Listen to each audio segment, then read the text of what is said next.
أن الأمر بالمعروف والنهي عن المنكر له مراتب بينها رسولنا الكريم صلى الله عليه وسلم، فقال: من رأى منكم منكرا فليغيره بيده، فإن لم يستطع فبلسانه، فإن لم يستطع فبقلبه، وذلك أضعف الإيمان.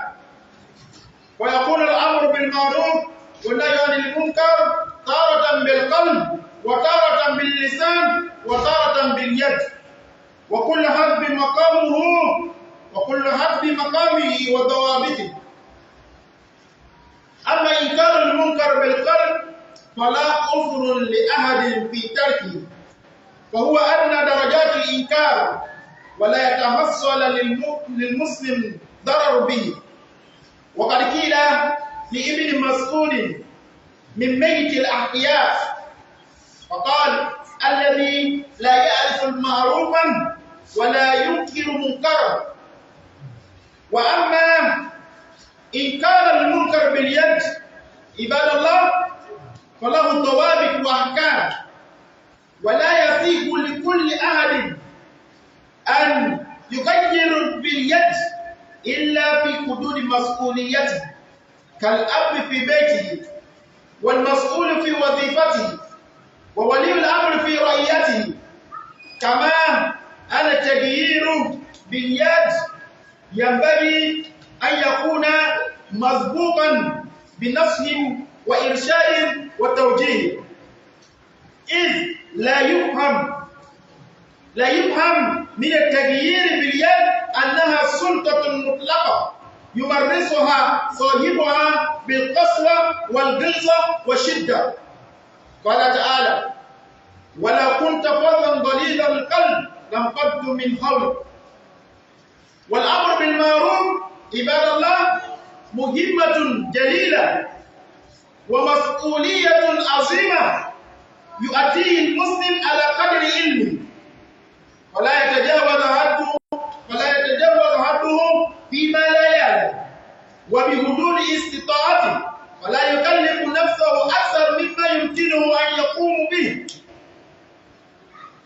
وعلى المسلم أن يوازن عند الأمر بالمعروف والنهي عن المنكر بين تحقق المصلحة من أدبها، فإن غلب على ظنه أن الأمر بالمعروف أو نهي عن المنكر سيترتب عليه ضرر أكبر فليتركه حتى تزول أسباب الضرر. قال الإمام ابن تيمية رحمه الله تعالى: ليكن أمرك بالمعروف ونهيك عن المنكر غير منكر. وأقول ما سمعتم وأستغفر الله العظيم لي ولكم فاستغفروه إنه هو الغفور الرحيم.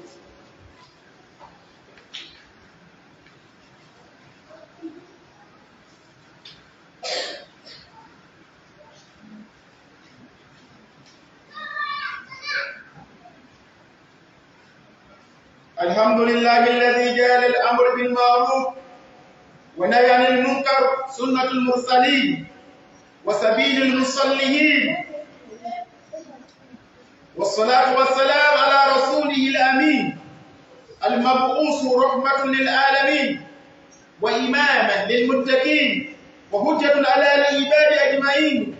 وبعد، عباد الله، أوصيكم ونفسي وإياكم أن نحرص على أن نكون في رقب الأمرين، آمرين بالمعروف ونهينا عن المنكر، ابتداء بنهج الأنبياء في إقامة الدين ونشر الدعوة والهداية واستجابة لأمر الله تعالى الذي يقول: قل هذه سبيلي أدعو إلى الله على بصيرة أنا ومن اتبعني وسبحان الله وما أنا من المشركين. وإن تأثر ذلك في وقت من الأوقات بسبب من الأسباب فليس أقل من أن نذكر الدعاء بخير، وأن ندعو لهم بالتوفيق والسداد، وأن يفتح الله على أيديهم قلوب العباد. Today's khutbah centers on the topic Marra minkum munkara. Whoever sees evil, what should you do? We thank Allah Azza wa Jalla, who by His favor He has guided those who were guided, and He has entered by His mercy those whom He has shown mercy. And He has made this Ummah Islam, the best nation that He has brought out for the generality of human beings, for the benefit of human beings, in the fact that they command goodness and they forbid evil. And they actualize the truth, and they frown against falsehood. Whoever Allah has guided, no one can misguide such, and whoever Allah has misguided, no guidance for him. I bear witness that there is none deserving worship except He, Allah alone. He has no partners, no associates, and I bear witness that Muhammad sallallahu alaihi wasallam is His servant, His messenger, His chosen one, His friend. May the peace and blessing of Allah be upon His servant, His Prophet Muhammad sallallahu alaihi wasallam, and upon his household and his companion and all of those who follow his footsteps up to the day of Qiyamah. O servant of Allah, I advise myself and you to fear Allah Azza wa Jalla, to obey Him, and I warn you and myself from disobeying the commandment of Allah, from sinning against Allah Azza wa Jalla. Allah Azza wa Jalla mentioned in the Quran, "O mankind, hear your Lord, who has created you from one single soul, and He created from it its pair, and He spread from these two beings rijalan kathiran wa nisa, men and women in multitude. Fear Allah, whom you used to ask, and the womb. Inna Allah kana alaykum raqiba." Allah Azza wa Jalla, He watches over you. O servant of Allah, verily, commanding goodness and forbidding evil is from the foundation of the rectification of this society. If we want to rectify our society, we must stand upon this foundation of calling people to good and forbidding people from evil. And that is why tomorrow, inshallah ta'ala, we will be moving out to call people to the deen of Al-Islam. And we have chosen Khutba village market as our venue, inshallah. This principle is the one that will guide and bring a lot of goodness to this Ummah Islami. Allah Azza wa Jalla mentioned that you are the best of Ummah that have been brought for the generality of human beings. Why? Because you command goodness and you forbid evil and you believe in Allah Azza wa Jalla. Allah Azza wa Jalla, He praised in His book, His noble book, those who are establishing this great task with trust and sincerity. Allah Azza wa Jalla praised them in the Quran when He said, وَلْتَقُمْ مِنْكُمْ أُمَّةٌ, let there be from amongst you some group of people that will be calling to goodness, and they will be commanding good, and they will be forbidding evil. وَأُولَٰئِكَ هُمُ الْمُفْلِحُونَ. Allah Azza wa Jalla said, those are the people who will be successful. May Allah Azza wa Jalla count us among those people. Then the Prophet sallallahu alaihi wasallam, he warned against the danger, the consequences of leaving Amr bil Ma'ruf and Nahy al Munkar. The danger of living, advising people to do good and forbidding people from evil. When you leave it, there is a danger. The hadith is reported by Huzaifa ibn Yaman, radiallahu anhu, the Prophet sallallahu alayhi wa sallam mentioned that I swear by the one whose my soul is in his hand, it is either you command goodness and forbid evil, or Allah Azza wa Jalla will afflict you by sending punishment against you people. Thereafter you will be calling on to Allah, and Allah will not respond to your call. So when they leave calling people to Allah, when they leave da'wah, they will now be calling on to Allah, and Allah Azza wa Jalla, He will not respond to them. So this is one of the dangers associated with living down. You should know, servants of Allah, that commanding goodness and forbidding evil has levels. It has degrees.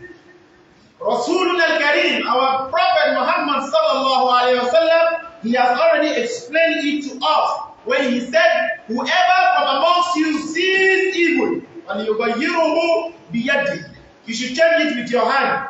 Bimana, change it with power, with strength. فَإِلَّمْ يَسْتَطِعْ فَبِلِسَانِهِ, and if you are unable to do that as a result of weakness, as a result of incapacity, then you should change it with your what? With your tongue. فَإِلَمْ يَسْتَطِعْ, and if you are unable, فَبِقَلْبِهِ, change it with your heart. And that is the weakest of Iman. So, commanding goodness and forbidding evil, sometimes it has to do with the heart, sometimes it has to do with your tongue, and sometimes it has to do with your hand, by power. All depends on the situation and the criteria surrounding that particular situation.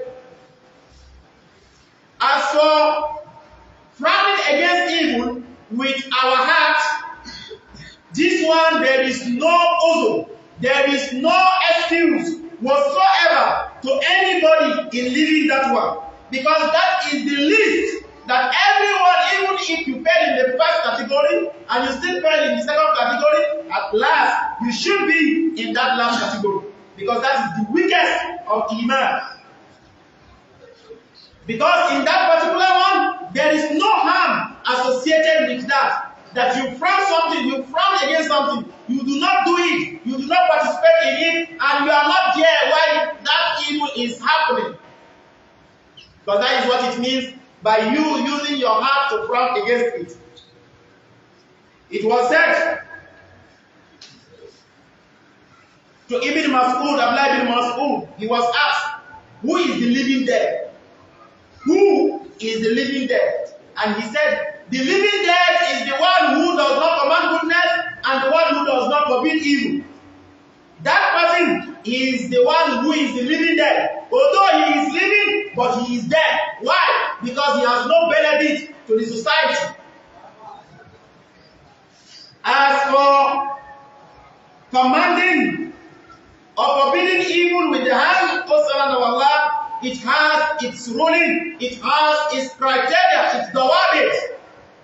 It is not permitted, it is not okay for anyone to change with his hand, be manner with power, except by the boundary of his responsibility.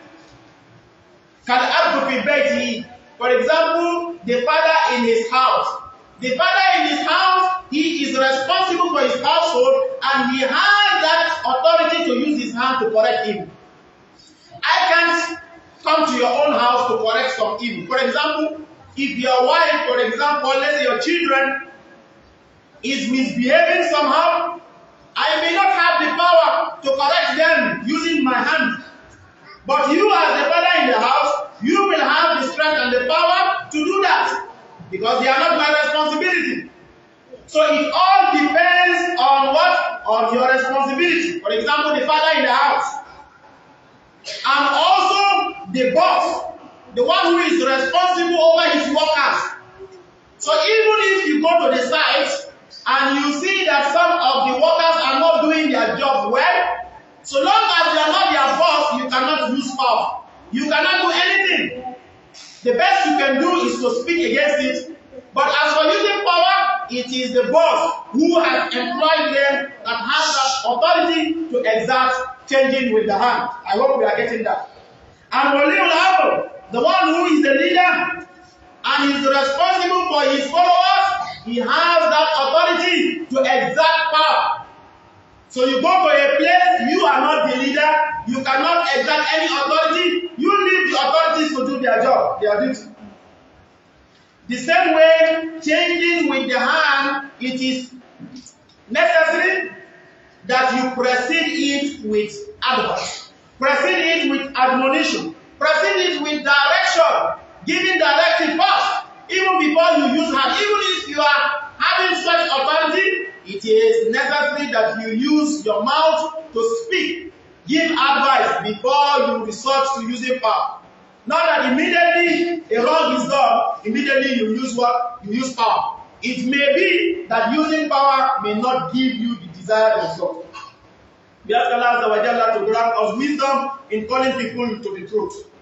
So it should not be understood that when you use power, then you have to exercise all your authority by being brutal, by being harsh, and by being using force. No, that is not what it means sometimes. Because Allah He said in the Quran, He was directing this message to the Prophet Muhammad sallallahu alaihi wasallam. He said, وَلَا كُنْتَ فَصَّ فَلِيدَ الْقَلْبِ لَمْ فَضُّوا مِنْ حَوْلِكَ. He was telling him that if you were to be rude and you were to be harsh in your heart against your followers, your companions, you would have seen them dispersed away from you.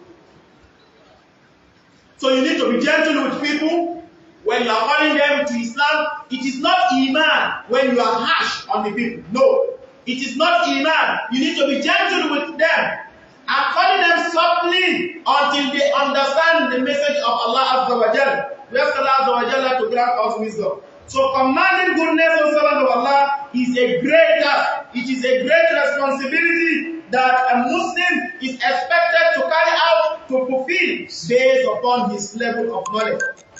It is not right for you to go more than what you do not know, more than your capacity, your power. Because Allah Azza wa Jalla, He does not burden a soul more than what it can take. So do to the best of your ability. There are some wrong that correcting it may even bring about even more. So a Muslim should weigh, anytime you want to do that, you should weigh in between. This dawah I'm about to do, is it going to bring a desired result, or is it going to cause more harm? If it is going to cause more harm, then in that case, it is better you should leave it. You see somebody misbehaving, and you want to correct the person, and you feel that correcting this person may end up even in more harm, in greater harm. It may make this person to even insult Allah. It may make this person to begin to talk anyhow, to speak anyhow. Then in that case, leave it. In that case, you should leave it until the harm, the means to the harm is being taken away. Imam Ibn Taymiyyah rahimahullah, he said, make sure that your commanding good and your forbidding evil should not also resort to evil. Do you get that? Your dawah should not resort to another evil. So if your dawah is going to resort to another evil, then you should leave it. I advise myself and you that we should be eager upon these two matters, commanding goodness and forbidding evil. We should always be eager to do it, to rectify the society in following the manhaj of the Prophet, in establishing this religion, because it is by dawah that this religion is established. It is by dawah that this religion was spreading. The guidance was spreading, and also in honoring and responding to the call of Allah Azza wa Jal. When Allah said, "Qul hadhihi sabili ad'u ila Allahi ala basiratin ana wa man ittaba'ani." This is my path. I call unto Allah Azza wa Jal upon insight, me and those who follows me. Glory be to Allah Azza wa Jal, and I am not among those who associate partners with Allah. If you are so occupied for whatever reason that you cannot go out to do that, maybe as a result of your duty, your nature of job, you could not even do anything, you can't go out to do dawah, then it is necessary for you that you should always remember those who have taken it as a responsibility upon themselves to be calling people, mention them with goodness. Whenever you are mentioning the scholars who have taken all the duty of guiding the ummah, mention them with goodness. Don't speak ill of the ulama. Those who are guiding the ummah, don't speak ill of them, because they are doing that which you have not been able to do. And you should pray for them that Allah Azza wa Jalla should guide them and should establish them upon the truth. And that Allah Azza wa Jalla should open hearts of the servant upon their hands. This is what is upon you to do. Unfortunately, today you see some of the Muslims who are not even into that. They will just sit behind their keyboard. They will sit part in this dua. They will sit part in that da'i. They will sit part in almost every scholar is not right, except he alone, and he is not even doing anything. We ask Allah Azza wa Jalla, may He free us from such kind of sickness. We ask Allah Azza wa Jalla, may Allah count us among those who will be calling to the path of Al-Islam. Like I've already mentioned in the beginning, tomorrow there is going to be street dawah right in Cuba. If you are within that environment, let us assemble here tomorrow so that we will get to that place. And you may not know, Allah Azza wa Jalla may decide to guide only a single person, and that is enough for you to enter. Allahumma inna ala zikrika wa shukrika wa husni ibadatika. اللهم إنا يا رب على الأمر بالمعروف والنهي عن المنكر. اللهم اصلح شباب المسلمين. اللهم اصلح فتيات المسلمين وجنبنا الفواحش ما ظهر منها وما بطن. اللهم وفق دعاة المسلمين ووحد صفهم واجمعهم على كلمة التقوى واجعلهم أحق بها وأهلها. اللهم اغفر المسلمين والمسلمات والمؤمنين والمؤمنات الأحياء منهم والأموات. وآخر دعوانا أن الحمد لله رب العالمين. عباد الله، إن الله يأمر بالعدل والإحسان وإيتاء ذي القربى وينهى عن الفحشاء والمنكر والبغي يعظكم لعلكم تذكرون. فاذكروا الله العظيم يذكركم واشكروه على نعمه يزدكم ولذكر الله أكبر والله يعلم ما تصنعون. أقيموا الصلاة.